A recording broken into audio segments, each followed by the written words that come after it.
After being reborn, I tore up my engagement with the regiment commander and married a rough man from the field kitchen team, all because in my previous life, I willingly gave up the chance to enlist in the army for Damian Lu, but he gave my spot to his dream girl, Celestine, while I stayed home and managed the household for him. He and Celestine were wrapped up in their sweet romance. He grew more and more impatient with me, sending letters repeatedly asking for a divorce. Later, Damian was injured and discharged from the military. I never left his side. I helped him recover and pull through his lowest days. But once he rebuilt his career, he still couldn't let go of Celestine. Even my son, whom I carried for 10 months and raised with all my heart, thought I wasn't good enough for his elegant, wealthy businessman father. He forced me to leave with nothing. This time, I'll help Damian chase his so-called true love. As for me, I'm going to build my own fortune and push my rugged husband to get into the military academy and become a commander. Chapter 1. Director. I've decided to give up the enlistment and stay on at the community textile factory as a worker. The community director looked at me in surprise. Girl from the Lee family, are you sure? This is the last enlistment slot. It's even in the same unit as your fiancé. Wouldn't it be great to serve as a couple? My eyes drifted to the red slogans painted on the wall outside the window. One person joins the army. The whole family is honored. No regrets in defending the nation. Dedicate your youth to the Green Barracks. Once again, I was sure I had really come back to the recruitment season of autumn 1975. I smiled faintly and said with resolve, Director, women can hold up half the sky now. The textile industry is a vital pillar of our national economy. I'm still young, and I won't get lost in romantic distractions. I want to devote myself to the cause of socialist construction. In my last life, everything I did revolved around Damian, but in the end, I lost everything and died full of regret. This time, I'll never marry Damian again. The director was clearly moved by my firm declaration. He patted me on the shoulder with enthusiasm. Good for you. The baton of the times has been passed to your generation. With your spirit, I believe you'll become a model for working women. After thanking him, I left the community office. Walking through the alley, I saw people in blue work uniforms riding classic 28-inch bicycles. At that moment, the reality of being reborn hit me. I couldn't help but look up at the setting sun and laugh out loud. It felt so good.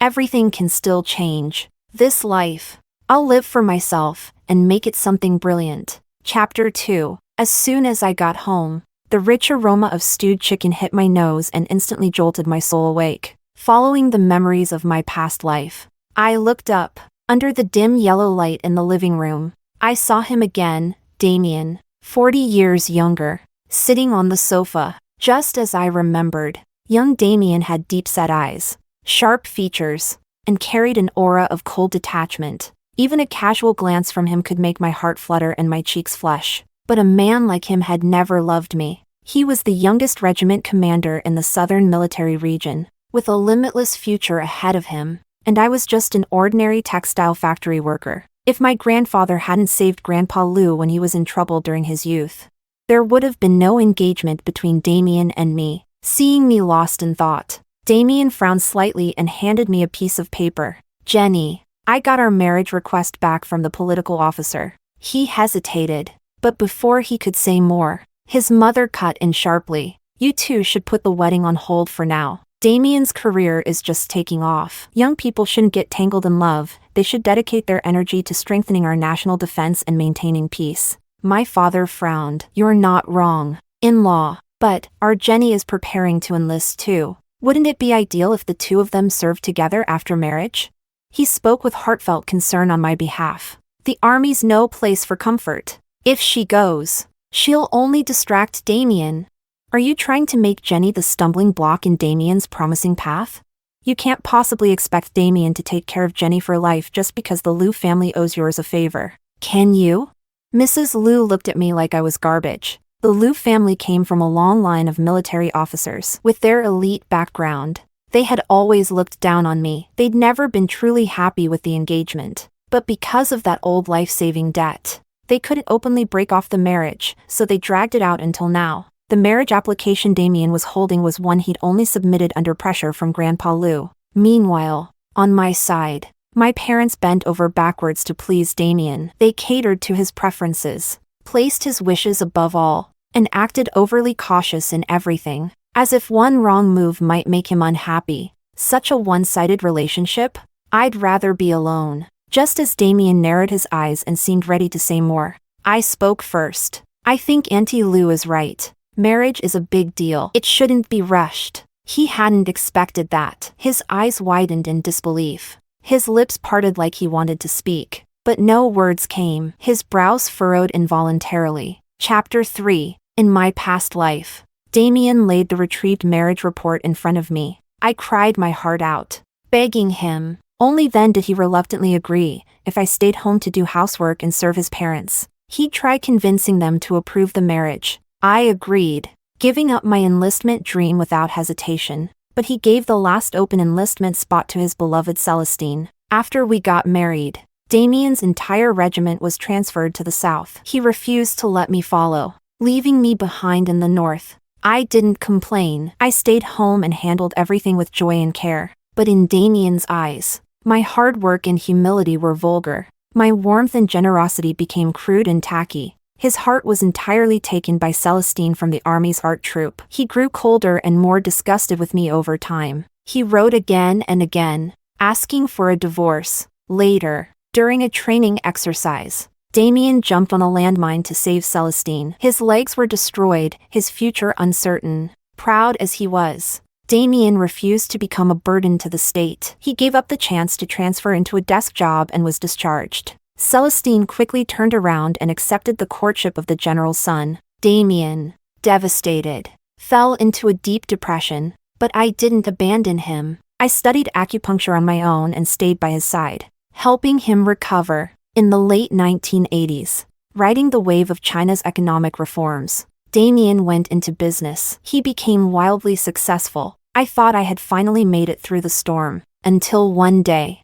while I was alone at the hospital taking care of his gravely ill mother, I bumped into Damian gently accompanying Celestine to her prenatal checkup. The tenderness in his eyes was something he had never shown me, not once. That was when I finally understood Damian had never stopped loving his first crush. He forgot the decades I spent enduring hardship for him. He forgot how I tended to his wounds without rest. To him, everything I did was just an unwanted burden. His heart was frozen solid, no matter what I gave. It was never enough to thaw it. Under Damian's daily neglect, I slowly became someone no one wanted around. A bitter, broken woman. Even the son I carried for 10 months and raised with my blood, sweat, and tears. Even he came to despise me, thinking I was nothing but a crude embarrassment unworthy of his elegant businessman father. Mom, you should really take a good look in the mirror. Do you really think you're good enough for Dad?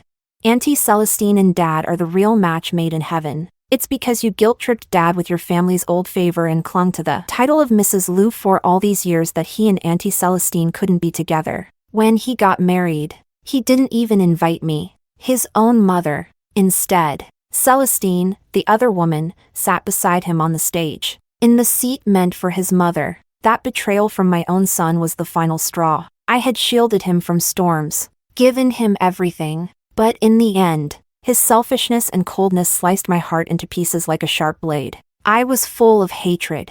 I was unwilling to accept this fate. I had sacrificed my entire life for Damian, for nothing. This time, I'll stay far away from Damian, and I'll live for myself. Chapter 4. Damian didn't bother with courtesy and pulled me into my room, closing the door behind us. He tried to keep his cool as he explained. Jenny, my family just thinks we're still young. There's no need to rush into marriage. The military district has been busy lately. Once things calm down, I'll resubmit the marriage application. And honestly, I think it wouldn't look good if we served in the same unit after getting married. You should really reconsider enlisting. I gave him a calm smile. There's nothing to reconsider. Damian, I never planned to enlist just to be your comrade. My words clearly caught him off guard. He didn't believe I'd give up such a hard-earned opportunity so easily. So he scoffed. Jenny, since when did you start playing hard to get?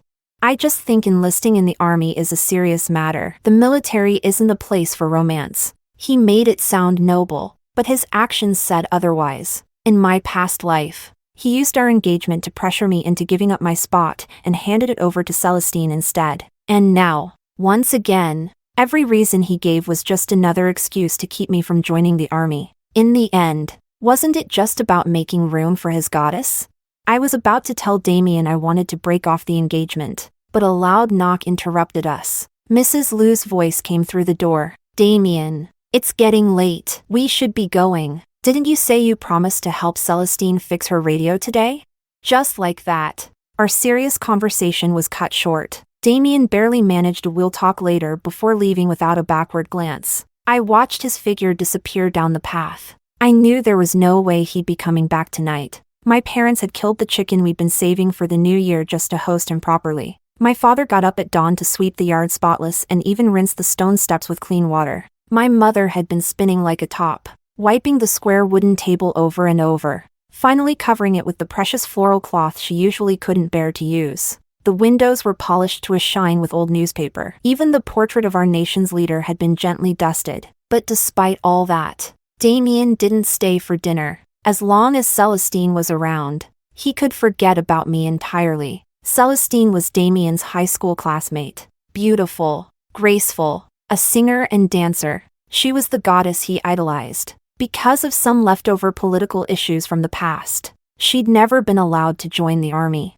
Recently, those issues had finally been resolved, but the last enlistment spot in our district had already been given to me. For Celestine, Damian would go through fire and water, climb mountains or cross seas, letting his unofficial fiancée give up her spot. That was nothing, in my last life, just to get her that enlistment spot. Damian even agreed to marry me, and that decision ruined my entire life. This time, I'll still give that spot to Celestine, because I want to sever all ties with Damian once and for all. Let's see if my self-sacrifice can really grant them a lifetime together. Chapter 5. In the end, I didn't say what I came to say, but it was fine. Damian's family leave would be over in 5 days. Celestine would soon join the military performing arts troupe as a cultural soldier. Their entire unit would soon be relocated to the south. Once that happened, the distance would be vast, and we'd have nothing more to do with each other. After dinner, I couldn't bear to stay home and see the worry on my parents' faces, so I wandered alone along the quiet riverside,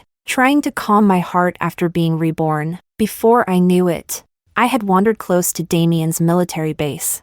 I couldn't help thinking about those days when my heart was entirely wrapped up in Damian. The base wasn't far from home, but Damian rarely came back, whether because he was truly devoted to serving the nation or just didn't want to see me. I didn't know. After he enlisted, he rarely visited home. Whenever he came on leave, I'd prepare for it days in advance. I'd wear my best clothes, carefully braid my hair into 2 long, shiny black plaits. My bag would be packed with sunflower seeds I roasted myself, and sweet pastries made with love. At the sight of him, someone I longed for day and night, I'd get nervous and excited, always ignoring the trace of disdain in his eyes. Now, looking back, all I felt was a hollow ache. Then, in the distance, I caught sight of Damian walking hand in hand with a woman. She had a graceful figure, a floral dress that hugged her curves just right, and long, sleek black hair cascading over her shoulders. They held hands tightly, smiling into each other's eyes, full of tenderness. It was Celestine, the very woman who came between my marriage and haunted my life in the past. My chance had come. I steadied my emotions and walked straight toward them, stopping right in front of Damian and Celestine. Damian, so this is where you ended up fixing that radio? His face went ghost white, and he jerked his hand away from Celestine's like he'd been electrocuted. He frowned. Jenny, I told you to wait for me at home. What are you doing here? Were you following me? I gave a sarcastic laugh. Do you own this road now? If I hadn't just happened to walk by, I really wouldn't have understood why you suddenly decided to withdraw our marriage application. Damian froze, his gaze avoiding mine. Jenny, you've got it wrong. Postponing the marriage was between us. It has nothing to do with Celestine. Celestine gently tugged on Damian's arm, putting on her usual pitiful act. Her voice was so soft, it was practically dripping honey. Damian, don't argue with Jenny because of me. I don't want to see you upset. I was so furious I laughed. Oh wow, what a performance. You didn't know he's engaged? Still playing innocent? Have you no shame? Celestine's eyes instantly filled with tears. She looked at Damian and whimpered. Damian, did she misunderstand? I only see you as a friend. She had pulled the same stunt in my last life. Always playing coy with Damian. Always stepping in at just the right time to sow discord between us. Damian quickly stepped in front of her, shielding her, and snapped at me. Jenny, show some respect when you talk. There's nothing going on between me and Celestine. I raised my voice deliberately. Nothing going on? You two were holding hands. Damian, do you think I'm a 3-year-old you can lie to? I'm your fiancé. Don't you think you owe me at least some decency for all these years? I had always been the obedient one in front of Damian. Seeing me suddenly stand up for myself stunned him into silence. A few women nearby, clearly eavesdropping, exchanged knowing looks and began whispering among themselves. I couldn't hear what they were saying, but their animated expressions and pointed fingers said it all. By tomorrow, the entire neighborhood would be gossiping about us. Celestine probably realized being labeled a homewrecker in a military marriage could ruin her reputation. She leaned toward Damian and spoke softly. We've just been close since school. I've always relied on him. It's my fault. I made you misunderstand me and Damian. I gave a cold snort. Misunderstand? Anyone with eyes could see what's going on. If you two were open about it, maybe I'd even respect you for being in love. But this is like being a homewrecker and acting like a saint. Celestine burst into tears. Jenny, nothing happened between us. How can you say that about me? Of course she was the poor little angel in front of Damian. But in private, she'd whispered venom into my ears more times than I could count. You're nothing but a bumpkin with nothing going for you. Why would Damian marry someone like you? Clinging to him like that and trying to follow him into the military, have you no shame? You think he's marrying you out of love? Please, your family's old favor is the only reason. People like you don't matter when you die. It won't mean a thing. Back then, I was too weak to fight back. But not this time. Damian exploded with rage. Jenny, watch your mouth. I withdrew the marriage report because of serious things going on in the unit. I needed time to reconsider. Stop dragging Celestine into this. We're not as filthy as you think. You've gone too far. I want you to apologize to Celestine now. Celestine dabbed her tears, but I saw the smug satisfaction in her eyes. Just like my last life, whenever there was conflict between us, Damian would always take her side and force me to apologize, even when I cried and told him she started it. He never believed me. He couldn't imagine that sweet, elegant Celestine was capable of saying such cruel things. And now she stepped in again, all gentle concern. Damian, it's my fault. Don't be mad at Jenny. I shoved past Damian and pointed at Celestine. Shut your mouth. Don't pretend to be the saint when you're really the devil. You're disgusting, wrecking someone's relationship and then acting like the victim. I had never defied Damian like this before. He was livid. Jenny, if you won't apologize, then get the hell out of my life. I'll never marry a shameless woman like you. I laughed coldly. Don't worry, Damian, you'll never have to see me again. He froze, panic flashing across his face. What do you mean? Chapter 6. It means just what it sounds like. This is what you wanted, right? We were just childhood betrothals arranged by our parents. There's no marriage certificate, so consider the engagement cancelled. I won't keep fooling myself. You don't owe me anything. You don't have to force yourself to marry me just to repay your grandfather's debt. Go be with Celestine. I'm stepping aside to let you two have your love story. From this moment on, we're no longer engaged. We're nothing. From now on, we go our separate ways. With that, I turned and walked away without looking back. In my past life, I had watched Damian's back as he walked away more times than I could count. This time, it was my turn to leave first. 2 nights later, half asleep in the dark, I heard a knock on my bedroom window. I already knew who it was, after all. This wasn't the first time. Not wanting to wake the neighbors and give them something to gossip about, I quietly opened the window. Damian climbed in through the sill like he owned the place. His eyes were like deep wells, locking onto mine. In them churned 1,000 unspoken words. That gaze again. In my past life, it was this same intense, longing look that kept pulling me back in, over and over. I pinched my thigh hard under the blanket, just to remind myself to stay alert. Coldly, I asked, "What are you doing here?" Damian grabbed my wrist and leaned in, voice low and tight. I heard from the community director that you gave up your enlistment? I nodded. My heart's not in it. I figured I shouldn't take up a spot someone else could use more. I thought he'd be happy. He'd been waiting for me to hand that spot over to Celestine. But instead, his face darkened. Jenny, what's that supposed to mean? First you quit the army, then you cancel our engagement. Are you playing some kind of game? I curled my lip into a mocking smile. Isn't this exactly what you wanted? Give Celestine the last enlistment slot. Give up the title of Mrs. Lu, and then you two can ride off into the sunset as the army's golden couple. He hadn't expected me to be so blunt. Awkwardly, he rubbed the tip of his nose. You're talking nonsense. I already promised Grandpa that once things settled down at the base, I'd marry you, before the unit relocates south. I was planning to get you pregnant. You'll always be Mrs. Lu, so stop pulling these stunts to get my attention. There's already gossip going around outside. Celestine's been really upset these past few days, and I don't want all this chatter to affect her. I gave a bitter smile and lowered my eyes to hide the sting welling up in them. Even now, even when everything was broken, my heart still throbbed at the edges. So that was why he came, not because he still cared about me in any way, but because he didn't want Celestine to get a bad reputation. Damian, I finally asked the question I had buried deep for so long. You don't love me, so why marry me at all?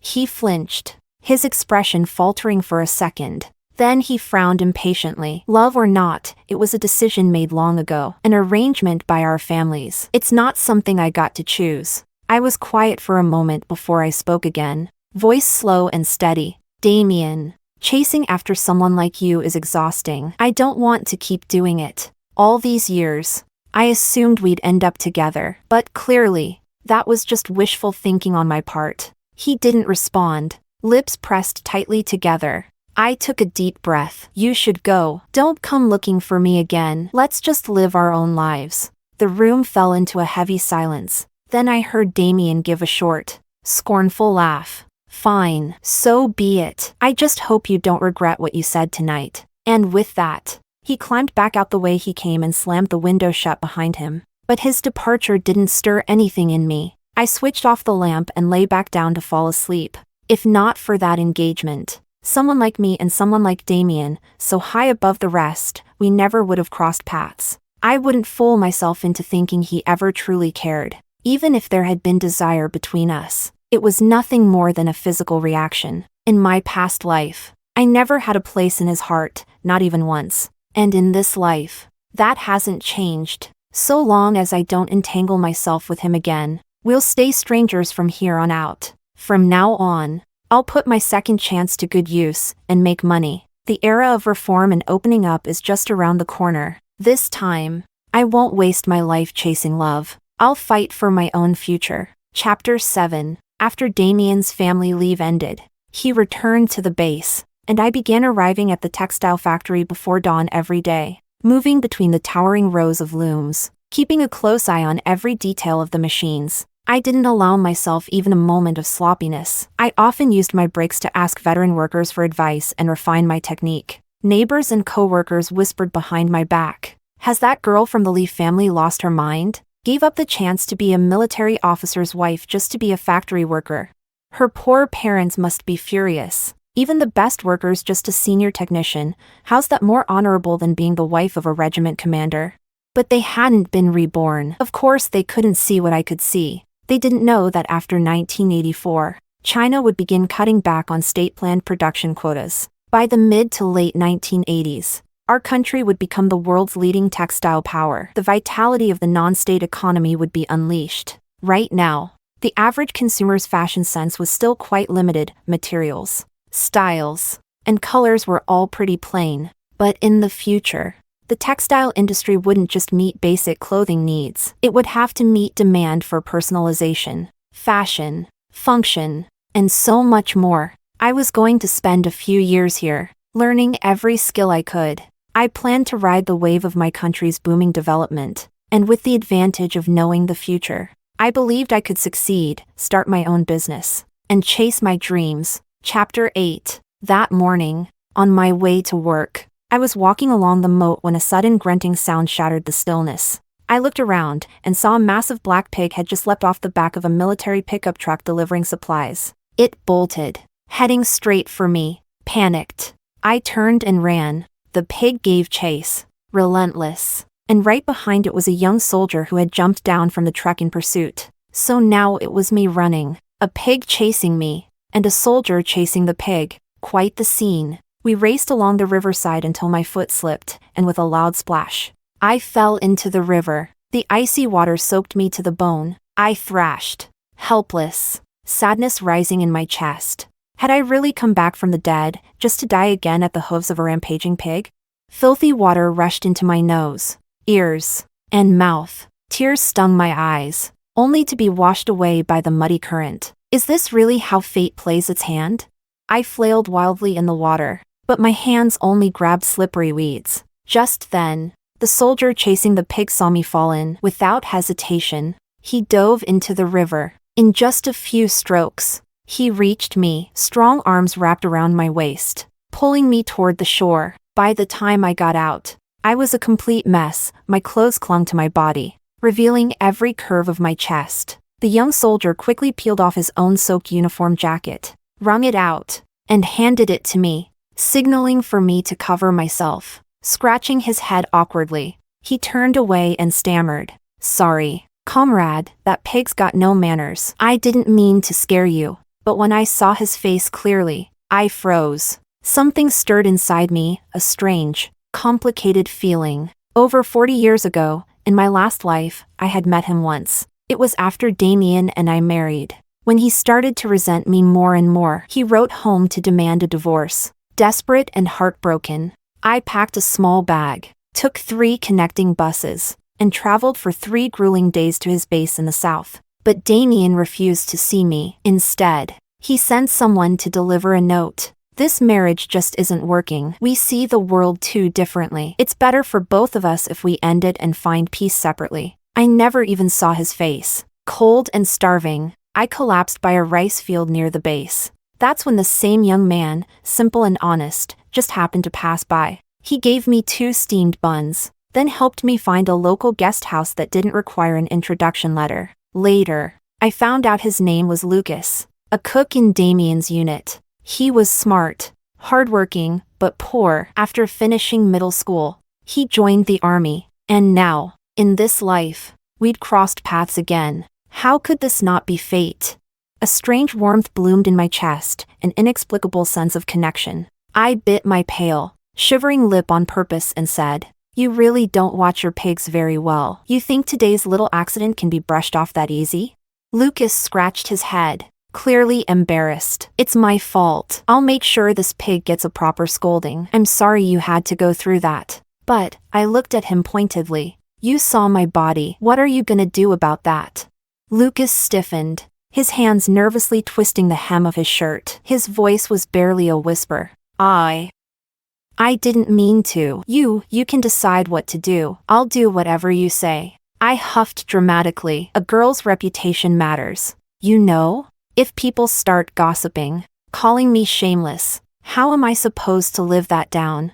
I bit my lip again, trying hard not to smile. Lucas blushed so hard he couldn't even look at me. "Don't listen to what other people say. I'll take responsibility. I promise." Chapter 9. After being reborn, I had planned to focus solely on building a career, leaving love completely out of the picture. But fate has its own way of creeping in when it's meant to be. You can't stop it. Our eyes met, and something subtle began to grow between us. After just a few brief encounters during his leave days, I made up my mind. I wanted to spend my life with Lucas. Resources were tight, but every time, he used his own food ration tickets to bring me full bowls of rice and several dishes. Whenever there was meat, he would unhesitatingly pile it into my bowl, leaving only vegetables for himself. "Jenny, eat more. You've gotten so thin." His eyes were full of warmth and care. That look, I had never once seen it in Damian's eyes. Lucas came from a poor background. His parents worked themselves to the bone just to keep food on the table. But with sheer perseverance and hard work, he always stood out in the Army's various selections and evaluations. During our most recent walk along the dirt road, Lucas seemed like he had something on his mind. "Jenny, Our unit is about to be relocated to the south. If that happens, it'll be hard for us to see each other again. So I was thinking. I froze, thinking he was about to end things between us. But then he exhaled deeply, and with sincere resolve, said, "Why don't we get married? You could come with me, no more long-distance separation." Relief and joy surged through me. I nodded fiercely. Lucas beamed. That same day, he returned to the base and submitted the marriage request. Of course, gossip couldn't be hidden for long. When I told my parents I was marrying Lucas the cook, the news hit our home and the neighborhood like a bomb. "Are you out of your mind? You gave up a regiment commander for a pig butcher?" My mother stared at me, face twisted in disbelief and rage. "Mom, Lucas is a soldier too. So what if Damian's a commander? He doesn't love me, and he's never respected you or Dad. Lucas might just be a cook right now, but I believe in his abilities and future. Most importantly, he treats me with real care. I feel at peace when I'm with him." Peace? What peace? He deals with blood and grease all day. He's either butchering pigs or cooking slop. What kind of future can that bring? How is that better than being married to a regiment commander? You're throwing your life away. Dad paced the room, furious, his pipe tapping rhythmically against the floorboards. Word spread fast. Soon, the whole block was buzzing. Old Madame Wang sat on her stool at the front door, picking vegetables while gossiping with the neighbors. Has that Lee girl lost her mind? All the girls in town would kill for a shot at marrying the commander, and she just canceled the engagement and ran off to marry a pig butcher? Exactly. Auntie Wu chimed in, shaking her head. Who knows what kind of spell that guy put on her? How's she gonna live now? Then came sister-in-law Wang, the one who never got along with our family, leaning in with a secretive whisper. You don't know the half of it. That Jenny girl's reputation is ruined. Word is, that guy already saw her body. The commander won't take her back now. She's desperate to find someone, anyone, to marry. My parents were furious and stormed outside to argue with her, threatening to tear her mouth off if she dared speak like that again. Desperate to stop me, my parents locked me in my room. Mom stood guard outside the door, pleading, Jenny, please, listen to your mother. Cut it off with that pig butcher. Let's go back and talk to the Lu family properly. It's not too late. Meanwhile, Damian had also heard about me calling off the engagement and planning to marry the cook. He was probably fuming with wounded pride. He took another family leave just to come to my house, bringing a military aide with him, just to mock me. Looking smug, he said, "So I heard you're marrying Lucas? Wow, I figured you called off our engagement to marry some general, never thought it'd be a kitchen hand instead. I'm a regiment commander. In what world is he better than me? You seriously fell for a guy who smells like pork fat?" He raised his voice intentionally, full of arrogance and scorn. Truly impressive taste you've got. Gave up the title of commander's wife to spend your life smelling grease in a mess hall. I listened to Damian's sarcasm, face calm and unbothered. Lifting my chin, I looked him straight in the eye, voice sharp and unwavering. Commander Lu, you've spent so long looking down on everyone. You think power and status are everything, but I don't bow to power. What Lucas gives me, you'll never understand. You're not even qualified to comment on it. Humph, you'll regret this someday. Damian turned on his heel and stormed off, fuming, but I knew him too well. He wasn't here because he cared, he just couldn't stand the bruising of his ego. Not long after Damian left, Lucas arrived. He had changed into his formal military uniform, carrying carefully chosen pastries and fresh pork from the market. Nervously, he knocked on our door, seeing my parents' frosty expressions. His throat tightened, but still, he stepped forward with courage. Uncle, Auntie, I know you're worried about me and Jenny. It was wrong of me not to come earlier, but I sincerely want to marry Jenny. My rank may not be high, but my salary can support us. I'll give everything I have to her. I know I'm not a commander, but I have a genuine heart. I'll give her a steady, honest life. Please, give me a chance. His eyes held nothing but sincerity and conviction. And slowly, I saw the icy wall around my parents begin to melt. They didn't say anything, but I knew, in that silence, was their quiet approval. Chapter 10. Not long after, the military approved our marriage request. There was no grand wedding, No fancy dress, just a simple ceremony in the base's small auditorium. Our fellow soldiers had pasted big red double happiness characters on the walls using red paper. Lucas wore his neatly pressed uniform. I wore a modest red dress. We stood side by side in front of our comrades, exchanging looks filled with hope and determination for the life ahead. And just like that, we stepped into marriage. Through the tides of our time, we held on to love and belief in each other. Not long after the wedding, Lucas's unit was relocated to the south. I followed him to Nanjing, but unlike many other military wives, I didn't settle for a life of supporting my husband and raising children behind the scenes. I had my own dreams. In my past life, I had been to Nanjing a few times, but by then, it had already become a top-tier metropolis in China, well known even on the global stage. Yet now, over 40 years earlier, Nanjing was nothing more than a small fishing village. Lucas felt guilty for bringing me somewhere so undeveloped, but I didn't mind, because I knew what was coming. By the 1980s, this very place would become a pioneer of economic development. The future belonged here, and I already had a plan. Of course, I would return to my roots, the textile industry. Within the military housing compound, I quickly became known as the fierce wife, independent, ambitious, and unapologetically bold. Lucas and I talked often about the future, and just as I hoped, he wasn't content to stay in the mess hall forever. Lucas, I said to him one night, are you really planning to spend your whole life in the kitchen? You're capable of so much more. You should apply to the military academy, go chase something bigger. He looked embarrassed at first. Jenny, I'm doing fine in the kitchen. It's not that easy to get into the academy. Of course it's not easy, but how will you know if you never try? People with ambition work to better themselves. Do you really want to spend your whole life smelling grease and smoke?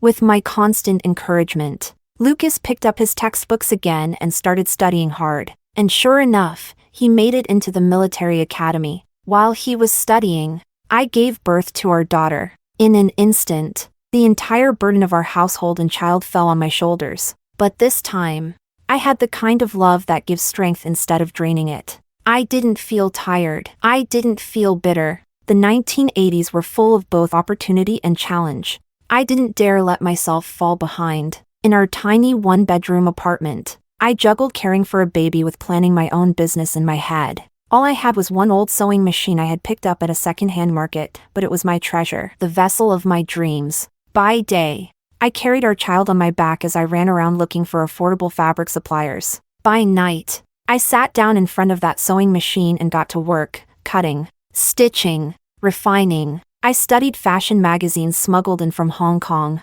analyzing the latest styles and trends, figuring out how to blend popular elements into my textile designs. Whenever I hit a technical snag, I sought out old master tailors and asked for help. In the beginning, the clothes I made were only sold to other military wives or at small street stalls. Sales weren't great, but I didn't give up.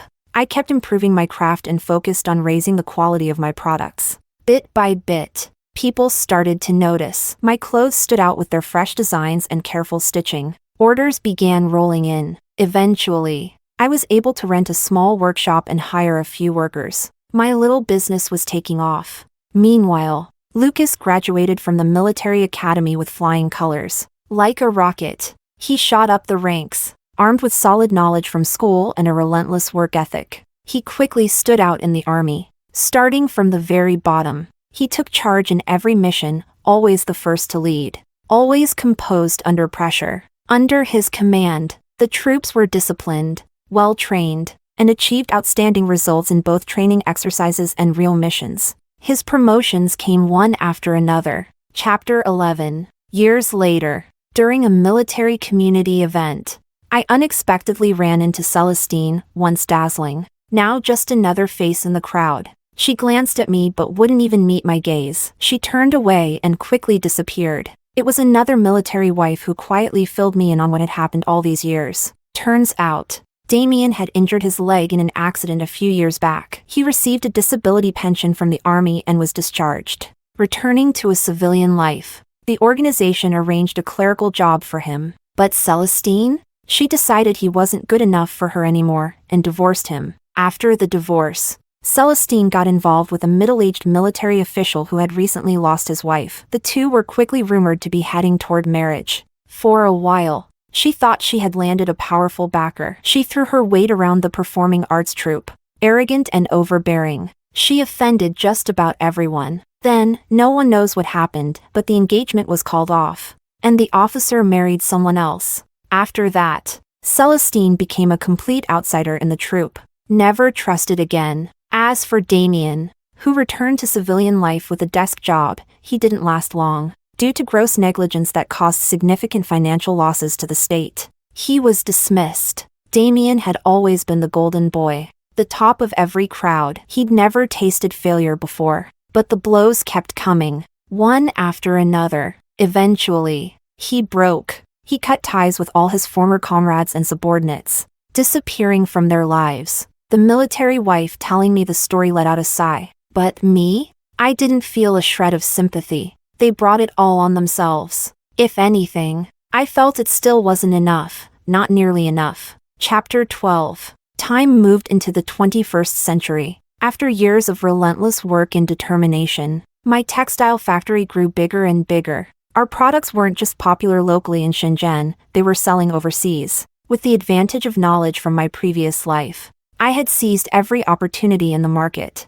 Today, my assets had surpassed 1 billion yuan. I had become one of the most recognized names in China's textile industry. Lucas, now in his 60s, still stood tall and proud, his eyes firm and sharp. If anything, he aged like fine wine, richer, deeper, more dignified. His uniform, still immaculate, bore shining insignia that reflected his authority and accomplishments. But whenever he looked at me, all that power and military pride would melt into quiet gentleness. Years passed, but in our little world of marriage, we built a partnership rooted in deep understanding and unwavering support. Whether it was during stormy days or bright, sunny ones, we stood together. We shared every season, every chapter of life side by side, with Lucas by my side, our loving daughter, and now our cheerful granddaughter.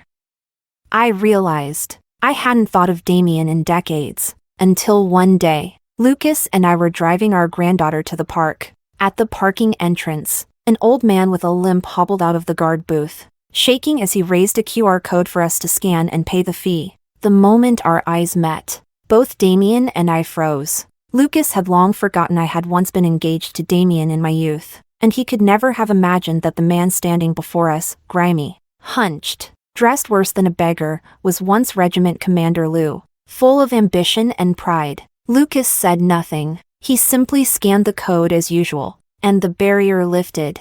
The car eased out of the parking lot. In the back seat, our granddaughter was giggling and chirping in her baby voice. My husband responded to her every word with patience and affection, using a playful voice to match hers. In the rearview mirror, I saw Damian still standing there. He didn't move, just kept staring in the direction our car had gone. Damian, this time, it's really goodbye. Forever.